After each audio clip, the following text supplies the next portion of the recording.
Darlings, it's Mummy, Sybil Brunson, and I'm laughing because I'm out of breath. You know something? I keep trying to show you videos of my garden and my progress here in the suburbs. Now that I've moved out of New York City, I try to show you my garden through its trials and tribulations. It's overnight freezes, and then it's gale force winds, and then it's sunny day up to 80 degrees, and then back down to 40. And my poor ranunculus, they were so beautiful and so lovely, just lovely. And 2 days later, there was howling wind and 38-degree weather, and they died. I'll show you them in a second. Anyway, so I've been trying to show you my progress here. There's my watering can. I'm sorry, I'm on my knees. You can see my khakis, and I'm here working in my garden, and it's looking more and more like a wildflower garden. It's not perfect yet. I still don't know what these irisy grass things are. I'm hoping that some sort of flower is going to come out of them. I don't know why someone would have planted grasses here, but we've got lily of the valley coming up all over the place next to the boxwood, and you can see my beautiful Japanese painted fern that I planted in this pot. That, by the way, this pot was, when we moved in, it was half full. It was only halfway up, and there was a bunch of periwinkle. There it is over there. The periwinkle was down in there. It wasn't blossoming at the time we came. Now, you have to imagine that the pot was half empty, and tucked in the bottom was some periwinkle, some sad, orphaned periwinkle.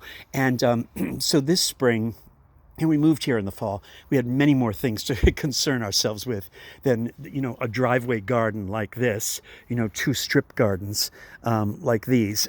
So we were working on the inside of the house and getting settled in. Well, this spring, one of my first projects was to lift the periwinkle out. And I thought, you know what? I could repot it in this pot. I could fill the pot with soil and then put the periwinkle back in. But I thought, you know what? Over there, it might be very happy, especially since I'm trying to figure out how to disguise that meter. Anyway, that's another story for another time. And I lift the periwinkle out, which comes out in a chunk. And what's underneath but Dannon yogurt containers, styrofoam cups, cellophane wrappers, Baby Ruth wrappers, just crap, junk. Someone had used it as a garbage can in front of this house, and then had decided, you know what, I'll go out and I'll buy a potted periwinkle, and I'll just drop it in there, and gradually the garbage compressed and the periwinkle sack lower and lower and lower, and it just became this forlorn weed bin. So now it's quite lovely, I think, with its Japanese painted fern, and the periwinkle is thriving over there. That periwinkle couldn't be happier. It's tipping over and it's spreading, which is what I wanted to do. Anyway, so the lily of the valley. So I bought some more lily of the valley to fill this in, and I thought I wanted to show you what I deal with here. Can you see? You go down 3 inches in this front yard, and below the creosote mulch that they put in here every year and everything, then you hit gravel, and you hit clay, and then you hit this gravel clay, and I'm talking about like road worthy. You could literally drive cars over this gravel and clay. It's like a hard surface. I'm chiseling it out. My friend Anantha isn't home. He lives over there, and I would have borrowed his garden auger again. He attaches an auger to his drill, and Mummy can drill right down in there and plant my new beautiful lily of the valley. There's Shasta Daisies I put in yesterday. Let me get up here. Ugh. I'm sorry. Oh, grown and grown and grown. Anyway, so I've been planting things in here. There's miniature Shasta Daisies, which are an perennial. These are an annual. And I'm scattering perennials and annuals all in here.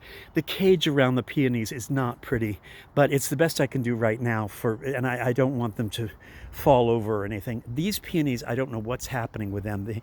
Either they're a different species, a different variety or whatever, or something, or they're sick, but they're looking sad. Salvias, different species of salvias. Again, folks, if you know what this is, tell me, please. They look like irises, but I don't see any buds yet.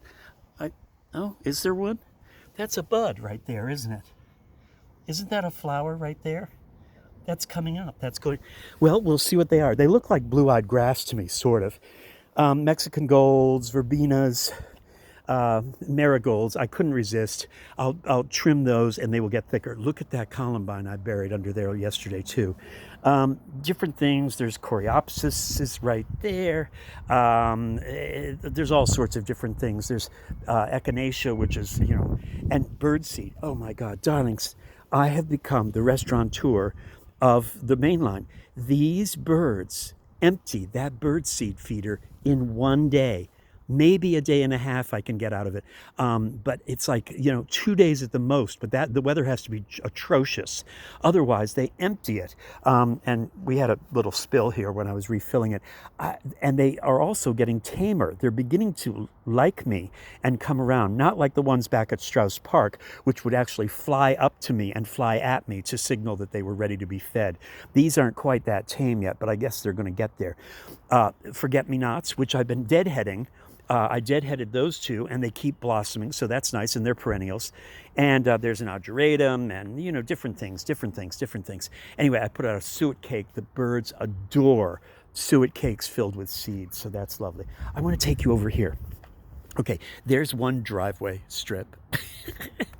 I know. I'm trying to figure out what these are right there. And those didn't bloom, but they're almost like daffodils that never got around to blooming. There's definitely a hyacinth that was there and a hyacinth over there. And I don't know what those are in the middle of the Pachysandra. This Pachysandra, first of all, I'm going to have to wall it off. I'm going to have to put a dike up here so that it stops growing into my garden. And then I'm going to fill in the garden with things that will hold their own. So that's what my goal is. Over here, the iris that were planted here already are just beautiful. No, there aren't 50 stalks coming up. There's only a handful, but it's not bad. It's not bad. One chore I dread is trying to dig these up and divide them. I just find that gruesome. It's just one of the most gruesome chores in the world. But having said that, this is the iris clump that was given to me by a neighbor, and she knew that I was doing all this, and she gave me this iris clump and said, put it where you'd like. And at one point she thought I was going to put it over in that garden area, but I thought, you know what, this was blank at the end of the drive, and I thought, why not tuck it in here? I didn't know it was yellow. So I have all these purples, and then this lone yellow. Look at that. There's a lone yellow buried in with all those purples.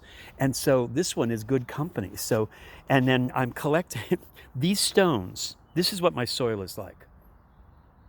And you people wonder why Pennsylvanians built their homes, their beautiful, beautiful stone houses, like the houses up in Connecticut, New England, those drop-dead, gorgeous stone houses. They didn't order those stones. They went out in their backyard, pried them out of the ground with their horses and their plows and everything, and then they built fences and homes out of them. And this is what's coming out of the ground, literally. So I'm saving the stones, rinsing them off, and using them as like, I don't know, stepping stones in the garden once I get going. Here's my 2 lilies that are just struggling along. I feel so badly. I may try and dig them up carefully and move them somewhere else. But I thought they would be lovely here before these irises got taller and taller. As you can see, the irises are just thriving. These all look like purple, though. There's no other colors in here. Is that a yellow one? Well, we'll see. We'll see. Anyway, my hydrangea, we'll see what happens with that this year. This was the stand of beautiful hyacinths, just beautiful. This is where I'm thinking of putting, surprise, surprise, I got this tomato cage, and I'm thinking of putting a white mandevilla there. Wouldn't that be lovely? And it would disguise this, even though it's an annual, and it probably won't get bushy until like September, right before it dies. It could be a way of disguising this horrible stanchion and the meter. And there's my drop-dead, wonderful periwinkle that is just thriving here.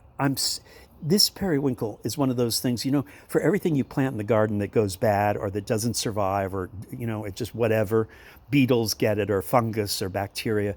Every once in a while you'll have a triumph like this. This was literally no muss, no fuss. I picked up the clump, I scratched the ground, I put it here, and this periwinkle is absolutely thriving. It is so joyous, and it makes me feel so happy to look at it. I come out in the morning, and no, I haven't disguised the meter completely. I would love to get someone who can do trompe l'oeil, or maybe I should try my trompe l'oeil skills again. I used to be quite a trompe l'oeil artist, and paint this to match the brick behind it. Can you imagine if I camouflaged my meter exactly to look like the bricks behind it? Oh my goodness, there's probably some city ordinance against it. I probably would get fined, but it would be fun to make it disappear into the wall and just have this area be a big white mandevilla and a beautiful periwinkle patch there, a myrtle patch. I might even try and paint the stanchion. I might try painting the stanchion at least dark green, and that would be a beginning. That could be a good thing. And, maybe, I don't know, I'll figure out the meter itself. Anyway, so there you go. Look at that white mandevilla. Isn't that beautiful? God, they're so gorgeous. And of course, in Florida, you Floridians, you have them and they just live for years. This is our weather. It's sky blue, and then suddenly you have these tornado clouds move over. We're used to it now. We just get used to it completely. So, Mummy's out gardening, and then suddenly it starts pouring. Anyway, speaking of that, I'm going to get back to my gardening. Oh, there's a little bit of New Guinea impatiens up there. That's what I decided to do on the porch. New Guinea impatiens, maidenhair fern, and I got this rather sad-looking coleus from a neighbor. I hate to say this, I hope I don't hurt its feelings. It's not a particularly pretty coleus. Even if it was thriving, it's not all that colorful, is it? It's kind of a sad coleus, even if I can pull it back to health, but whatever. Anyway, those New Guinea impatiens will thrive there. They love that kind of thing. And the maidenhair fern should be fine. All right, well, I've got to get back to my garden. Darling, it was wonderful talking to you. Happy Saturday. It's Saturday in May, and tomorrow's Mother's Day, and that's lovely. And I'll post some things about my mother for all of you so that you are familiar with that story. All right, what else can I tell you? Oh, look at my 3 beautiful, sad ranunculus. I don't have the heart to dig them up or beat them up. I'm hoping that maybe enough nutrients will get to them and they'll make a comeback, but, well, we'll just have to see. Anyway, I'm filling in things as they go. It's a little scrappy looking, but that's what a wildflower garden is until it really gets going. And then, of course, as you look at it from an angle, it starts to look like, oh, that's like like a field garden. It's like wildflowers in a field. It's kind of here and there. Some things are too tall for where they should be. Some things are too short for where they should be. Whatever. But as everything starts to grow in, and bees and butterflies begin to make their way here, it'll make more sense. So and there's a boulder or two buried in here in this Pachysandra. I might expose that and really play up that. Of course, I'm trying my best to bonsai this. I don't know what this is. It's not a boxwood tree, but it still seems to have some fungus or bacterial thing going on, which is breaking my heart. I do not want this to die, but it is still losing leaves left and right. If anyone knows what this black spot is, feel free to tell me. I think it's a fungus, but I'm hesitant to start spraying things into it. I don't want to poison the birds or whatever. I wish there was something I could stick in the soil around it and sort of inject it systemically. I wonder if that's possible. Kim Young, paging nurse Kimberly Young, come to the medical desk immediately, the botanical medical desk. Kimberly Young. Darlings, it's Mummy, Sybil Brunson. You've been on another one of my Tour-ettes. Happy Mother's Day tomorrow. And remember, darlings, be present, be mindful, be grateful. Everything you see and touch and smell and hear and taste and hold in your hands and your heart, everything is borrowed. Everything is only borrowed. I'll talk to you later.